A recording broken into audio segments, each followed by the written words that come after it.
Okay, good evening, everyone. We apologize for being a couple minutes behind this evening.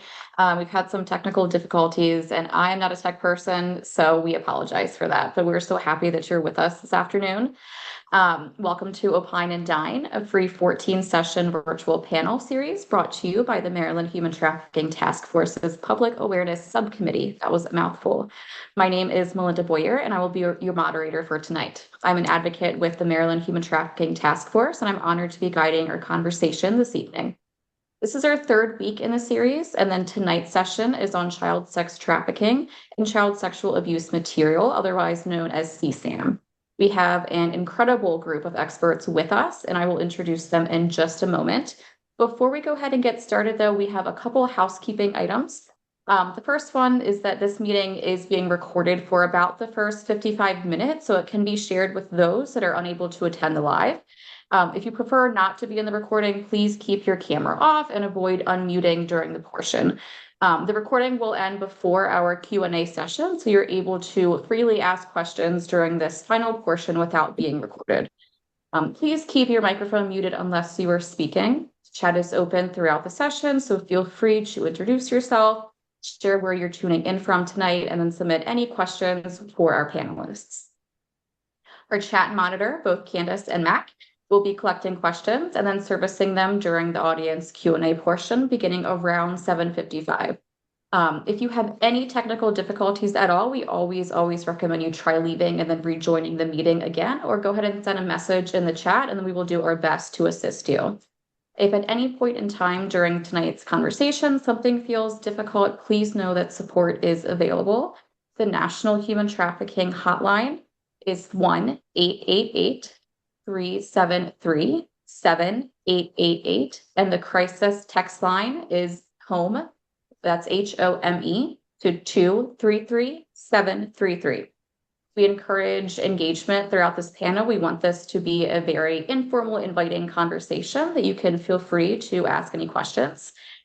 Share your thoughts, resources, and respond to the discussion prompts. We simply ask that all comments remain respectful on topic and, of course, considerate to the diverse experiences and perspectives of everyone that's participating.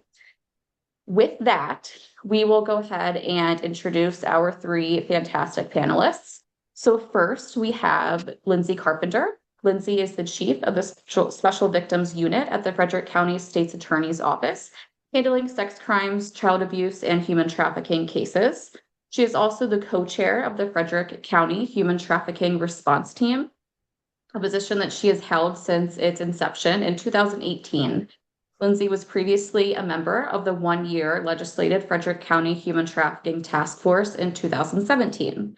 She is also co-chair of the Intercept, Interagency Child Exploitation and Persons Trafficking Task Force in Frederick County, which is the third Intercept task force in the U.S., which is just amazing. For the past 13 years, Lindsay has worked tirelessly in the anti-human trafficking arena, assisting in the identification, investigation, and prosecution of human trafficking cases. So thank you again, Lindsay, for being with us this afternoon. Next, we have Antoine Chambers, LMSW. Antoine is the Human Trafficking Program Specialist with the Maryland Department of Human Services, Social Services Administration, otherwise known as SSA, where he supports statewide efforts to strengthen responses to child and youth human trafficking. Drawing on more than 23 years of experience in child welfare, Antoine previously served as a Child Protective Services sex abuse supervisor with the Baltimore City Department of Social Services, leading multidisciplinary investigations into child sexual abuse and child sex trafficking in partnership with local, state, and federal law enforcement. Throughout his career, he has collaborated closely with hospitals, schools, courts, and community-based organizations to enhance child safety and improve outcomes for vulnerable youth. Antoine is passionate about building effective systems, strengthening partnerships, and advancing Maryland's response to human trafficking. Again, thank you so much, Antoine, for being with us this afternoon. Thank you for having me. And then last, but especially not least, we have Danielle Thomas. Danielle is the Victim Services Coordinator at the Governor's Office of Crime prevention and policy. They're always changing their name. She began her work in this field as the regional navigator for the Lower Eastern Shore, where she established and built the Navigator program that serves Wacomico. And you might have to help me on the pronunciation of these counties here, Danielle. Wacomico, Worcester, Somerset, and Somerset counties. I might have messed all three of those up. Her frontline Worcester, experience, but we can practice later. perfect. Her frontline experience shaped a strong understanding of multidisciplinary response, survivor needs, and the realities of implementation at the local level. Daniel later joined the governor's office to support statewide policies of implementation at the local level. Daniel Daniel later then joined the governor's office, victim services initiatives, and the continued development of human trafficking across Maryland. She holds a Doctor of Education degree from Liberty University, where her dissertation research focused on the lived experiences of advocates and the unique challenges of responding to child trafficking in rural communities. Danielle is committed to strengthening coordinated response efforts and ensuring survivor centered practices across the state. And thank you again, Danielle, so much for being with us this afternoon. So with that, we are going to go ahead and move into our panel questions. So I will let you know who this is directed to before I ask you the question. And the first one is directed at all three of you. If Danielle, you want to start this off, and then we can then move on to Antoine. But when we talk about child sex trafficking and child sexual abuse material in our communities, what are the most common misconceptions that you each encounter? And what does the reality actually look like for the children and the families that you all serve? Yeah, again, thanks for having me. So I really want to that federal definition because I think that's going to lay the foundation for I think the rest of our conversation tonight. And really is going to be centered around that exchange of something for something of value. So when we talk about just adult sex trafficking, you have to prove that force, fraud, coercion, but under the age of 18, you can't consent to anything sexual, right? So if we're using sex as a commercialized item to be able to exchange it for something that we need, and a lot of times we think of those things, especially like with a developed prefrontal cortex, it's like, okay, items of need, like I need a roof over my head, I need food, I need water. Those types of things. But then when you look at it from a perspective of if you are under the age of 18 and you are a youth in our world today, anything sexual exchange for any item of value is technically child sex trafficking. So we have, I know myself as well as the other panelists here have definitely worked with a handful of clients who that item of value can for us seem very minimal and very low.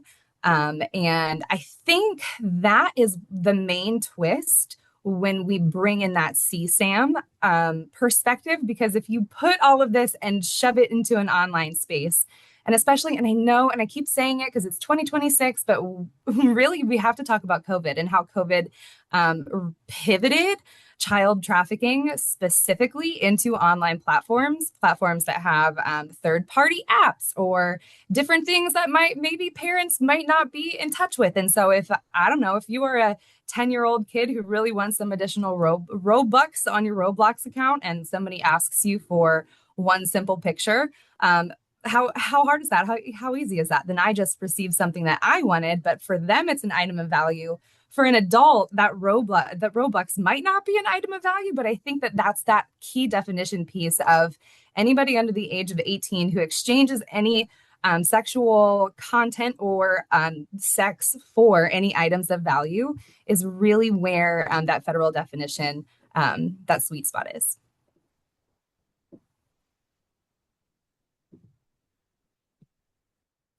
Thank you for that, Danielle. Antoine, can you share your thoughts with us?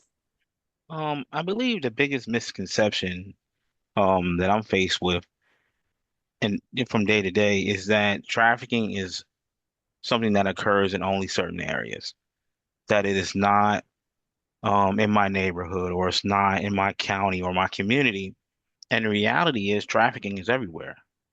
Um, if there's a phone, if there is a laptop, if there is a tablet in your home, there's a possibility that trafficking can occur or start in your residence too.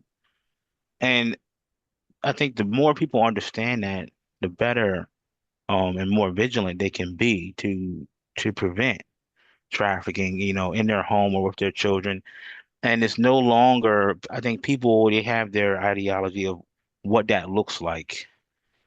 People think the white van rolls up and it grabs somebody, but in reality, or there's the long car with the pimp jumping out and doing things like that. But, in this day and age, trafficking looks more like this, my phone here. And it starts in those situations. And the person who pulls other children in or other youth in is somebody they know or someone who is looking to help them financially or so they say. And those are things that people have a hard time wrapping their mind around. Definitely. Thank you for that, Antoine. Lindsay? I was smiling when Antoine mentioned the white van because one of my colleagues recently said, she was like, parents are always so concerned about the white van with the, creepy man outside. And she literally said, well, the white van is now your child's cell phone that's in their bedroom at night. And so just to piggyback off of what Danielle and Antoine both said is that ensuring that our community is not seeing trafficking in the lens of it's someone jumping out and kidnapping a kid and taking them. But it's as simplistic as a kid being online chatting with someone and, like Danielle said, exchanging nude images for mine coins. And so there you have your combination of CSAM and trafficking, as Antoine said, all happening on your child's device within your home. I think something else that's really important to point out is the misconception surrounding the fact that boys cannot be victims of this. And what we've actually seen here recently is a significant increase in boys being victims specifically of sextortion. And how that looks is, one, we know boys are less likely to tell in the first place. They're less likely to disclose abuse. And what we see is a lot of the online predators are reaching out to teenage boys. They know already that they're less likely to tell. They're catfishing. They're posing as another like-aged female. They're sending nude photographs, getting the boys to exchange back with them. And then they're immediately barraging them with messages to the point that this child feels trapped. They have no one to turn to, and they become very isolated. And when I always go out and present to the community, I explain you need to have these conversations with your children. You need to let them know that it's okay for them to talk to you about this, because what these predators say is that, you're going to get in trouble. You're going to be on the sex offender list. You will never be able to go to college. And so the child feels as though they're the person that is doing the wrong thing here because they sent the image. And I think it's also really, really, really important to note that because this has happened, the amount of teenage boys that have died by suicide as a result of this sextortion is significant. We've seen a significant increase. I've seen cases where it's happened less than 30 minutes after the first message was sent. So it's important that we're having conversations with our children. We know what apps they're on. We know what devices they're using, and encouraging them to have that special adult that they can talk to and turn to when they're in a situation like that. You. And we know that one safe adult can really make such a difference in youth lives. Before I jump into a question for Danielle, I do want to ask super, super quick because I think it is important. None of you knew that I was going to ask this, but semi-recently we did have a kind of change in terms from child pornography to child sexual abuse material. Can any of you just super quickly kind of explain the importance of changing those terms? I'll talk to it, even though they haven't changed it legally yet. So that is one of the things that we are working towards, is making sure that it is accurately represented in the criminal code, similar to how we many years ago changed sex trafficking to be under the crimes against persons, because that's what it is. And so when you're thinking about what is child pornography, it really is child sexual abuse material. It is the sexual abuse of a child that's being documented, and whether that is self-production at the direction of an adult, or as I explain, when I go into schools and talk to the students, all the way up to the recording of a horrific rape of a child. Everything in between it's all child sexual abuse, and it's the material that's produced, either an image or a video regarding that. And so I think it's important to acknowledge that this isn't pornography, right? This isn't a child choosing to engage in this type of behavior. This is a child who's being sexually abused, and material is being produced of that. Thank you, Lindsay. I really appreciate you sharing that with us. Danielle, you've talked about how deeply the internet is now woven into all of these crimes. Can you please walk us through where CSAM fits within the larger landscape of child sex trafficking and how that connection plays out actually in practice? Yeah, I really appreciate Lindsay rolling out the red carpet there for me. That was a great transition. And I think one of the things that we really have to think about is, and I wrote it down because when Lindsay said it, that these kids are not necessarily choosing to engage in this type of victimization, right? But then I know at the same time, we as community members in the field can be very quick to be like, oh man, like they did that. Can you believe that they would send a picture like that? Or we're very quick to judge, right? And I think that especially when it comes to youth who are engaging in CSAM, because let's be real, and I love that Candace is on here because I have this conversation a lot after seeing her presentation where she throws up a picture of feet and is like, okay, raise your hand if somebody offered you $500 for a picture of your feet. And it's like a room of adults and we're all like, yes, groceries for the month. Absolutely, or month, week, day. Like I have 2 kids. That is not, but you know what? Like being able to really put it in perspective of like, okay, even adults who are well off in life are still having this, like, maybe let's think about that for a second. And so when we put it in a perspective of you are a youth, again, no developed prefrontal cortex, decisions are kind of questionable, right? And then you throw this dilemma at them. And I know just from being, and Melinda, I'm sure you can speak to this as well from being a regional navigator, but I have myself supported youth, middle schoolers, okay, so just perspective here, middle schoolers who have created their own price list. And they were actually like, I'll give credit where credit is due. They were actually pretty intelligent about it, because you would think that somebody's like, okay, like hiding out in the bathroom, let me I need to take a picture. I need to like submit this order, fulfill this order. But she had one of those vault photo things in her phone, right? And that's all she did. She took photos and videos one time. She put it into the vault, and no matter where she was, at the dinner table, extracurricular activities, at grandma's house, at school during the day, church on Sundays, she was fulfilling orders. People were just submitting her continuous requests because she threw out her menu, and she was just sitting there making bank.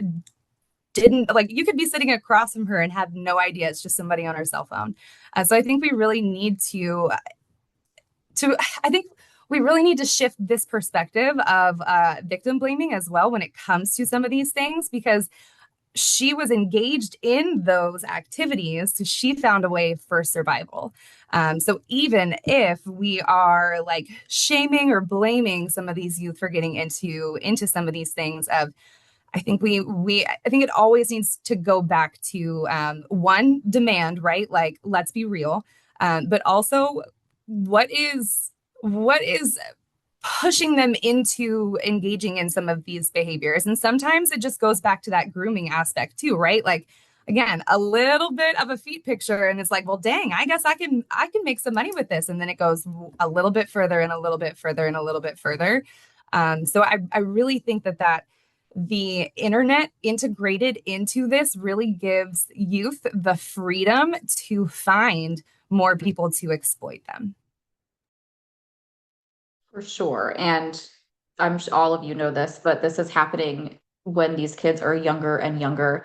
And, from my experience as being a previous regional navigator, I have had many kids share with me the apps that they're on that I have never heard of before. And then I'm having to go back and figure out information about the apps after the fact. And then it comes to educating the parents too, because that's a huge piece of working with these youth too, or making sure the parents know how they can then help to protect their kids. So I think that's a good transition into the next question, which is for Antoine.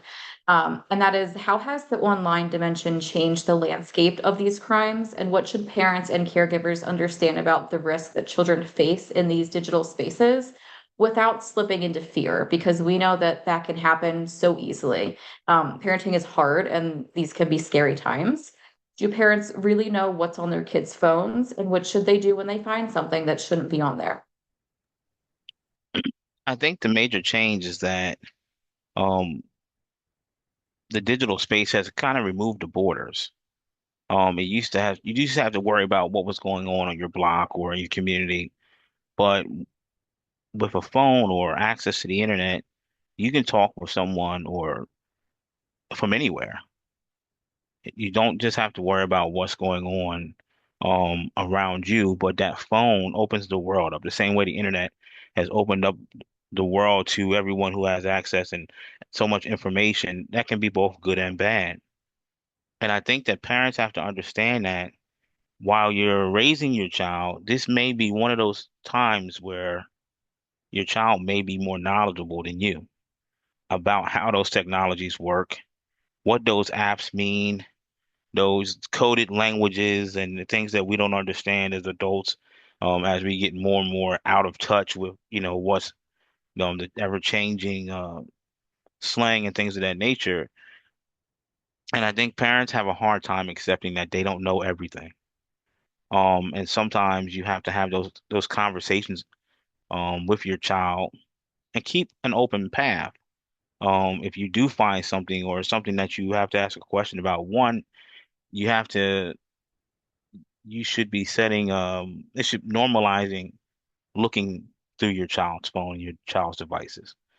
That should be something that should be done and not met with such scrutiny or violence. I can't tell you how many times that we've received reports on the social services side over phones and someone wanting to have access to it.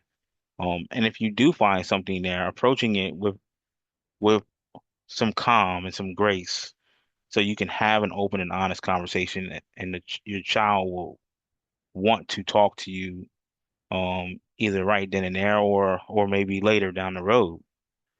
I think that it's just a lot of times our parents find something and they think the worst, and they kind of we kind of blow opportunities to have conversations and learn more. Even if it's something with the friends, their friends and not them.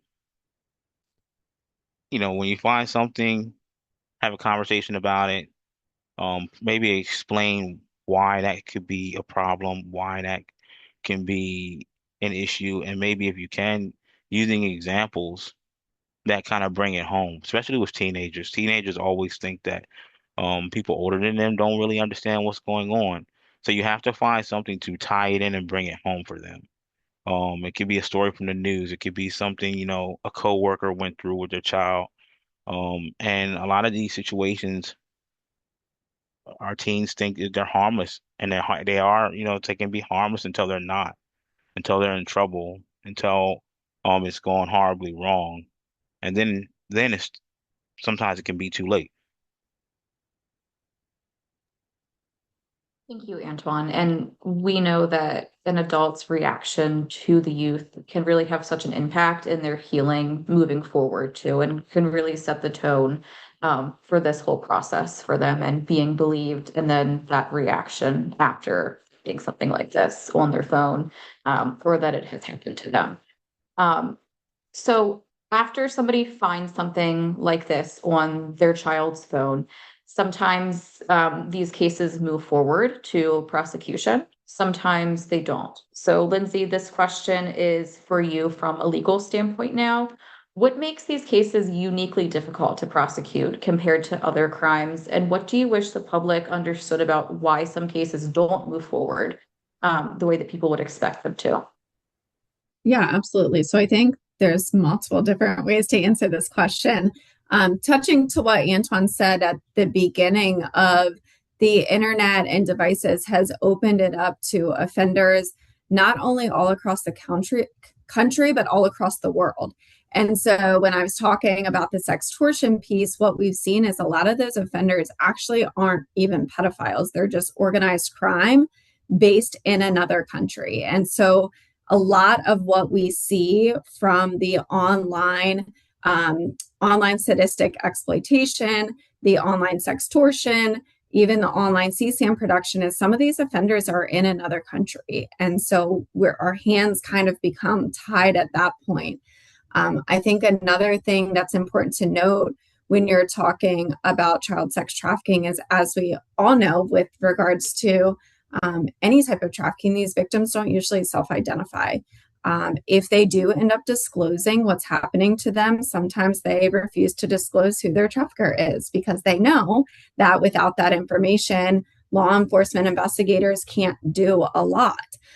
So, just as an anecdote, Frederick County over the past 6 months has identified 25 trafficking victims, and we have charged 2 traffickers.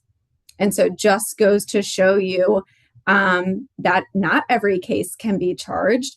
And I think the other thing that's really, really, really important to note, especially as we're talking about the intersection of child sex trafficking and child sexual abuse material, is that sometimes these individuals are charged. They're just not charged with sex trafficking. And I think it's important that we recognize as a community that if we're able to identify the offender, if we're able to move forward with prosecution, it doesn't matter whether they're charged with sexual solicitation of a minor or production of, under the law, it's still child pornography, or hands-on offenses, second-degree rape, third-degree sex offense. We're still able to hold these offenders accountable. And I've prosecuted several individuals over the past year who I do believe were trafficking my victims, but I wasn't able to get them with sex trafficking because back to Danielle's point in the very beginning, the federal definition is very different than our local trafficking statute, which in some ways I think our local sex trafficking statute is more expansive and allows us to charge in unique situations. But on the flip side, when we're talking about situations like this, it can be kind of a little handcuffing. And so we have to be creative. And so just because you might not see that, X number of sex trafficking cases have been charged doesn't mean that these offenders aren't being charged with something and held accountable in some way. Thank you for explaining that, Lindsay.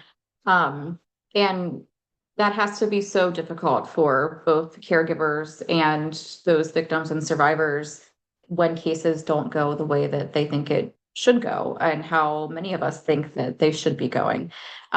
So with that, I think comes a really big importance of support and supportive services. So Danielle, this next question is for you. Once a young person is identified, what does support actually look like through the regional navigator model? And why is a survivor-centered, trauma-informed approach so essential to their recovery? Yeah, so well, first of all, I feel like Melinda, you already know my spiel with with the regional navigators. But just to lay some foundation, the Regional Navigator Program was signed into law in 2019 under the Child Sex Trafficking Screening and Services Act, and it places a regional navigator in every single county or jurisdiction across the state of Maryland. We actually have 14 across the whole state, and all they do is provide direct services, long-term advocacy to anybody under the age of 24 who is identified, suspected, or at risk of sex or labor trafficking. And really being able to provide that long-term support, I think, is really the key with the Navigator program. And we know through research, much like domestic violence, these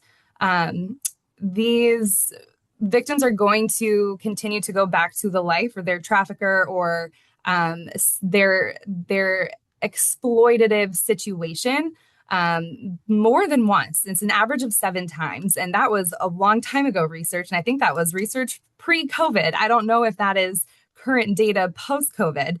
So I can imagine that it could be higher because, again, when we are shifting to this world of that, even though youth cannot traffic themselves, they are facilitating their exploitation through a medium of internet and phones.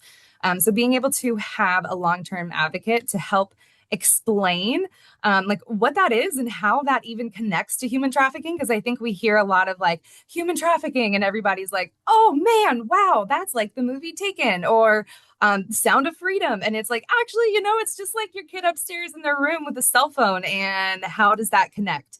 Not that those other things don't happen, but it realistically in our communities, like that is how it is happening. That is how things are occurring. So being able to provide that long-term advocacy and support through a regional navigator, making sure that that youth and that family has support for those who are on that. We always talk about this river, right? Like people are always down the river and we're pulling people out of the river. But really, I think the Navigator program focuses on that entirety of that river. There are people at the beginning, in the middle, and the end. People focus on the prevention, like, hey, you don't even need to get into this river. We're kind of getting close here. Or people who are like slowly floating down, like getting real close to some heavy rapids. Like, how do we educate their parents, their community members on how best to support?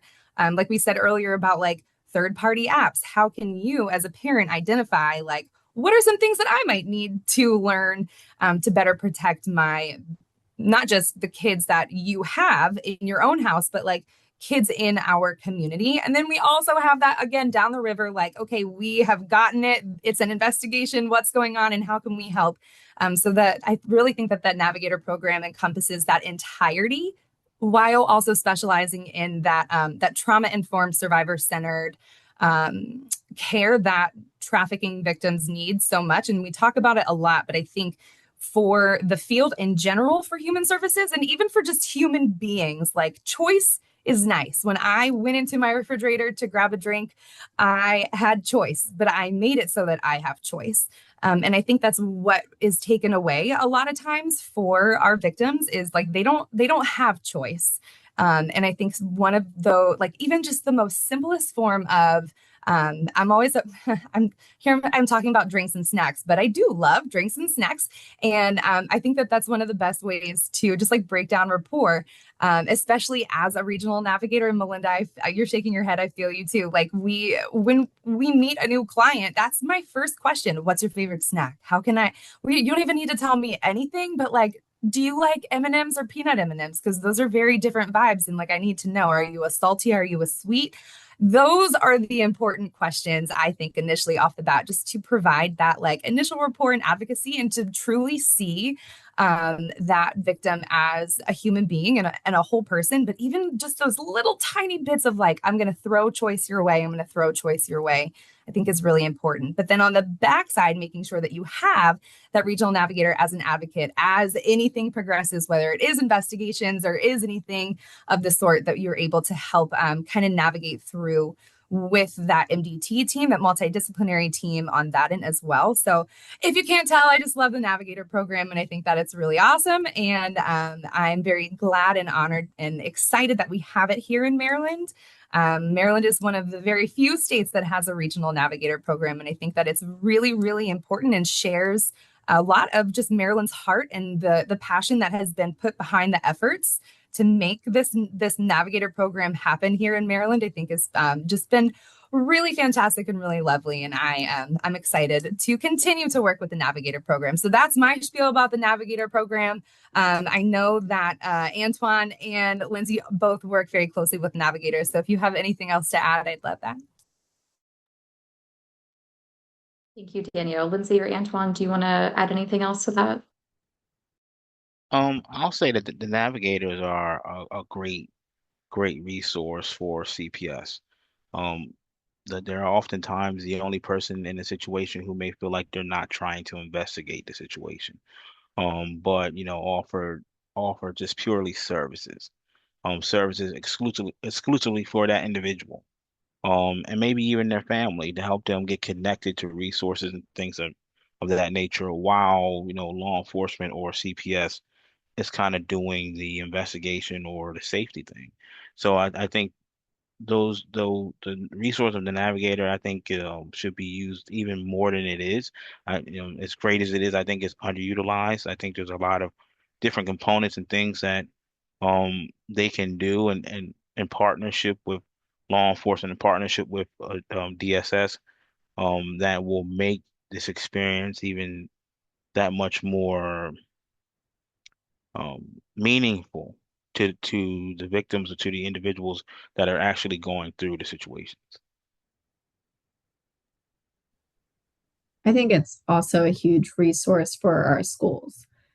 So a lot of times, when our children are in schools, right, they have the most eyes on our children. They have the most ears about other students saying other things. And if they hear or see something that's concerning, but maybe it's not confirmed, maybe it's not enough for a CPS to start an investigation, maybe it's not enough for law enforcement to start an investigation, but there's clearly concern for this child and we want to get services as soon as possible to, hopefully be preventative. But a lot of times we'll find when we start working these cases, we're just at it, we're going at it as a preventative angle and we find out this child's already been trafficked. But having the school to have that resource to turn to have someone to provide services to this child and to this family, even if it's not to the point where CPS or law enforcement can start an investigation.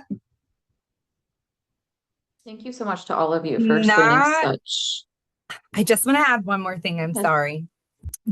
And I'll make sure that it's in the chat as well, but we are having a week just on regional navigators. So if anyone's interested in learning more about that, clearly I have a lot to say, and I think I'm moderating that, which we might want to rethink, but it'll be a really good week. So I hope to see more people back then.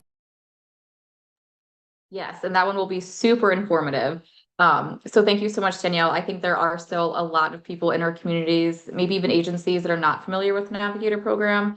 And you might even be coming from a state where you don't have a Navigator program. So please tune in if you're available to that session. Yes, Danielle, I definitely resonate with something that you said, and that sometimes, I spent so much time on the phone with parents and caregivers saying, okay, wait, this is my title, but wait, don't let it scare you, because I'm not saying that your youth has had to have been trafficked in the past, but I am saying that, they are online all the time, that they are using substances, that they have run away from home 3 times this month. So let me tell you about the things that we can do to put in place to try to prevent something further from happening, and just to put some resources in place. So with that, I know you were talking about the schools a little bit, Lindsay. So let's say that maybe a teacher overhears something inappropriate going on, and they are mandated reporters. So they then make a report to Child Protective Services.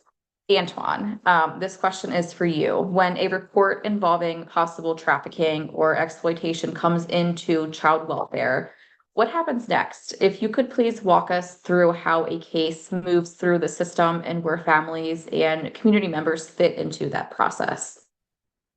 Absolutely. Once a report is made to the agency, and I will say that you don't have to have hard evidence of that trafficking has occurred. We can get into a situation with just the suspicion that some things aren't right, some things are off. A child has money or a child has things or resources or injuries, something that's unexplained, and it might fit the trafficking mold. We can start an investigation solely based off of that. And once something is called into our screening department, um, then it is assigned to a unit, trafficking unit that specializes in these sort of cases, or may also specialize in sexual abuse. And we have 24 hours to respond. We have 24 hours to respond and see that child, the child's home. We will go wherever that child is. If it's not home, if it's a hospital, if it's 2 counties over, if it's another state, we'll go to see or get that child or make provisions to do that. Because our goal initially is not the disclosure of trafficking, but child safety. child safety is our biggest concern in those moments, in those tw first 24 hours. We want to make sure that the, the whatever allegations of trafficking or whatever is happening is no longer happening. We've kind of walled that child off from being further exposed or further abused. Um, Once we've done that, we work jointly with law enforcement. So any trafficking case that we have is also, when it's accepted by the department, it's also given to law enforcement, and we will maybe respond jointly.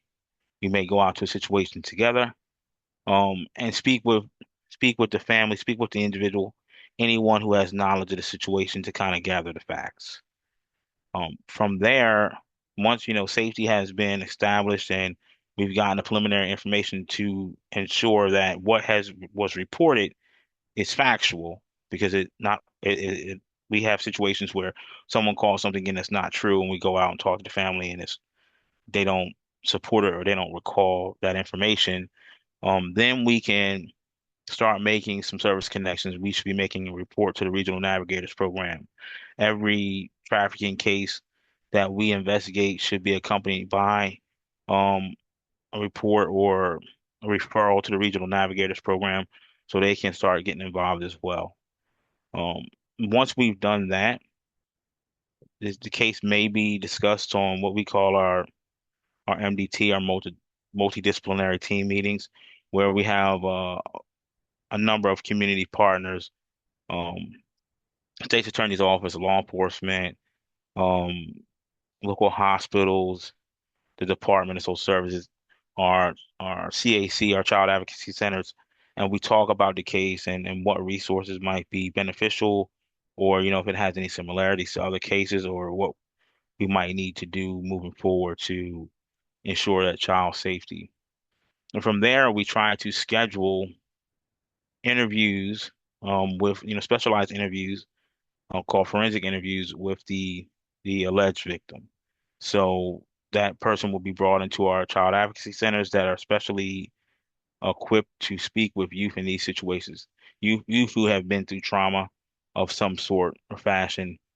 These are places where the alleged maltreater is not allowed to come. They are specifically for the youth, and we speak with them. Those interviews are recorded, and they are done in a specific fashion to see um, what that individual has to say. We're trying to see what happened, get as much information as we can about what happened. Um, and regardless of that information, if they make a disclosure or if they don't, we still need to talk with everyone else involved in the case as well.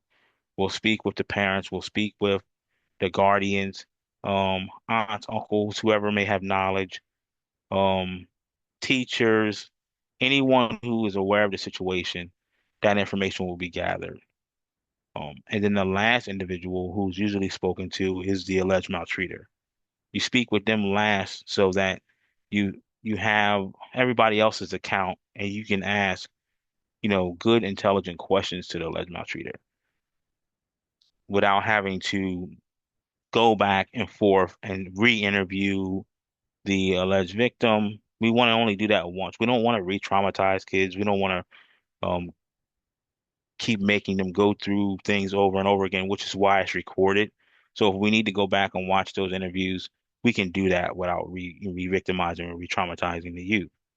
And once we've gathered all that information, we've spoken with all the individuals, or we've at least attempted to, because they don't have to speak with us.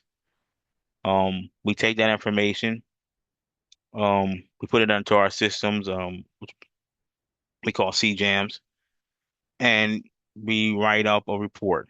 And we say, based on that report, based on the facts of the case and what we've learned, we come to some sort of finding. So we have three findings that are most common. There's ruled out, which means that we don't believe what was reported based on the evidence took place. And those cases are um, removed from our system within a matter of a month or two. Then we have unsubstantiated, which is kind of we believe something happened, but we may not have enough evidence or enough information to prove it or to strongly back it. Or there might be conflicting accounts of the same situation. The alleged victim says it happened, the alleged maltreater says it didn't. And maybe we're somewhere in the middle and we don't feel confident enough to make a determination either way. But those cases stay in our system for 5 years. And then we have um, indicated. An indicated finding once in our system is always in our system. And that means that we believe the allegations to be true. That the what was reported, the alleged maltreater is responsible um, for what happened. And while we're doing that and we're coming up with that, law enforcement may also be making their own findings on a criminal side. It's important to understand that although we work jointly with law enforcement, we do have two different paths. We like when those paths kind of coincide. But that sometimes you know law enforcement's burden of proof is higher than DSS's. But once again, once that determination is made, we have up to 30 days for when we close that case to give a letter to the alleged maltreater telling them what our finding is. And with that letter of disclosing the finding, they also get what's called appeals paperwork. So if they don't agree with the finding, they can appeal and have their day in court to to say why, um, what, the state came up with, what DSS came up with, either they don't agree with. And the burden of proof at that time is on the department, and we have to prove and match our case. And hopefully, at that time, the case is kind of ended. Child is connected to resources, whatever resources they should need. Um, they can still be working with regional navigators. They can still be working with therapists. We only have 60 days in total to investigate, which goes by really fast. Um, so things move quickly. But I mean, for the most part, that is from start to finish. Um, what happens once we have the appeal hearing, and there's a ruling is rendered there, then the situation is finalized, which means that the time period is passed, time frame is passed. Um, they've been a ruling, and sometimes people appeal, sometimes they don't, and then the case is in the record and will stay there according to what the finding says. Could be a month, could be 5 years, could be forever. You, Antoine. I really appreciate you breaking that down for us because there is a lot that goes into this. And this really is just touching the surface. And thank you, Mac, for putting that in the chat I see here. On July 21st at 6 p.m., our session will be on forensic response and investigation, where we really dive more deeper into this topic, again, because there is so much that goes into it. So please feel free to join us for that session for some additional information there. I want to make sure we have time for this last question because this is directed at all of our panelists. If you can each name kind of one concrete call to action and then one resource that we can tap into, what would that be? Danielle, we can start with you. Would you be surprised if my answer had something to do with the regional navigators? No way. So even though the regional navigators are a part of some of those multidisciplinary teams, they're also a community resource. So like I said, there is a navigator that covers every single square inch of Maryland. So if there is ever a need for you in your county, feel free to reach out to a navigator. Again, they are there for education, questions, as well as support. And if you do not live in Maryland and still have additional questions, feel free to reach out to me directly and I can also help as well. Thank you. Lindsay?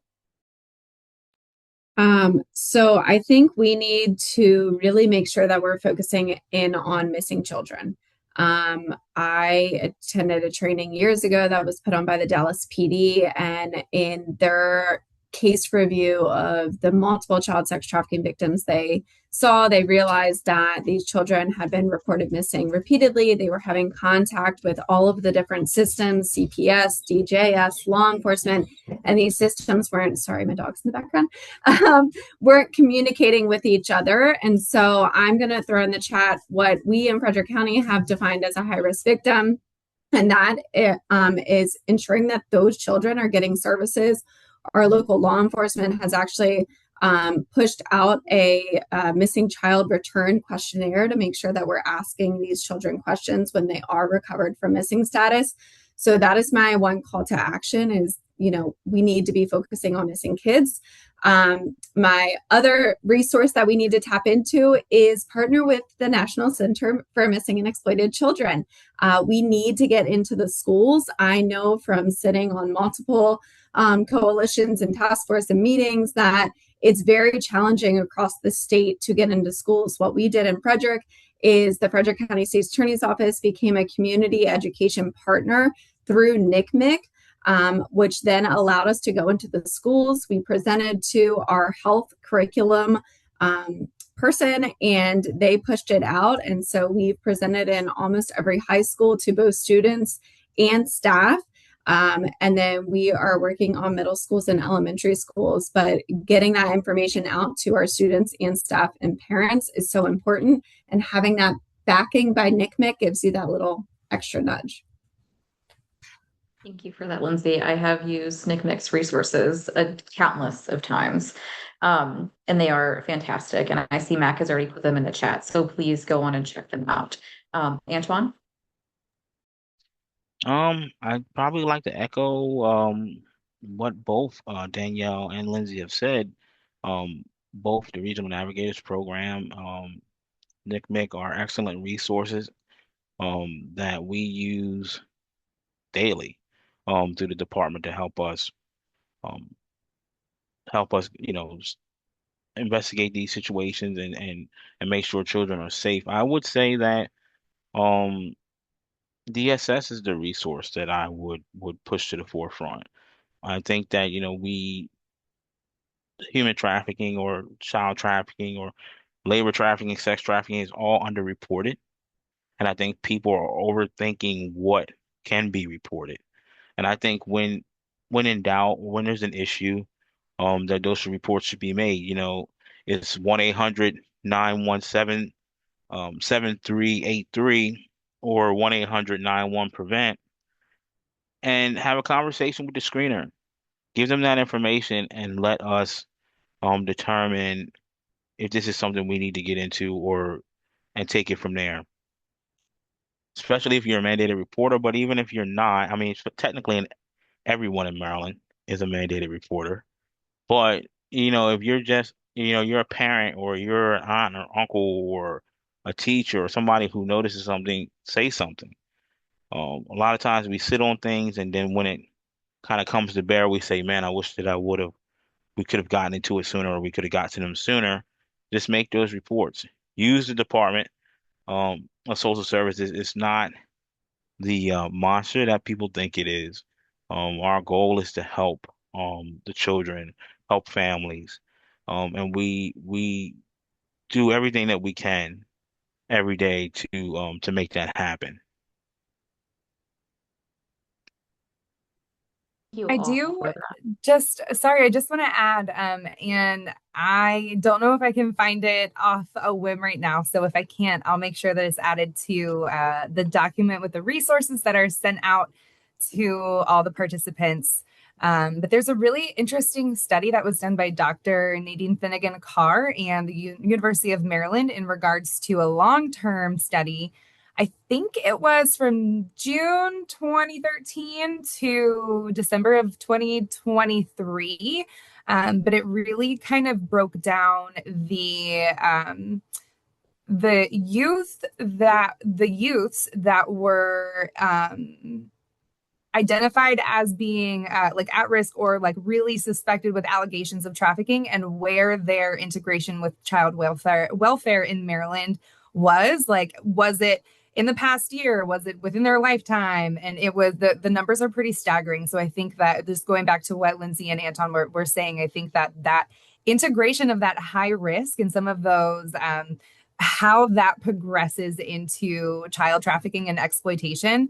I think it really does start with some of those integrations. So if I can find that study, I'll make sure that it's linked as well. Thanks for that, Danielle. So with that, thank you all so much. We are going to end the recording so we can then transition into our Q&A session, which is not being recorded. So I will give us a second to do that.